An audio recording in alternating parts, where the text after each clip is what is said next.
Pitsa nimada so'raysizlar-ku? Mana pitsa. Oyog'ida shu oyog'idan kirib kelyapti, ko'rasizlarmi? Bugun chislo xudo xolasa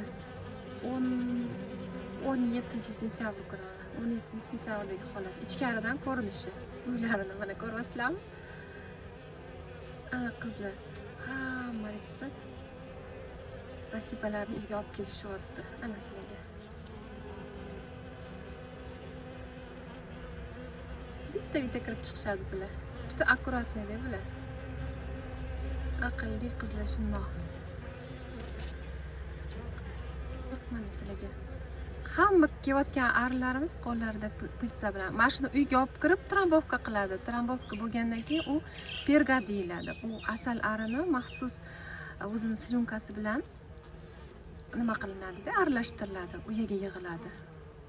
Bular hozir uyaga kirmay turib, ular pitsa olib keladi. Pitsa deyiladi. Buni biz olib qo'ysak, setkadan o'tayotgan paytda o'sha uyga kirgandan keyin bularni oyoqchadagi chelakchilarni hammasi perga bo'lib yig'iladi, xudo xolisa. Hozirgi pergani ko'rsatamiz.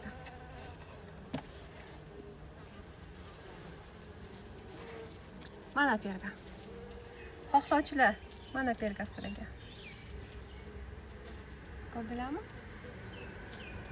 Juda ham shirin. Ta'mli bo'ladi. Kстати, pitsa allergiya chaqiradi, perga chaqirmaydi. Matchi молокоdan keyingi turadigan mana shu perga bo'ladi. Ona arisi yuribdi.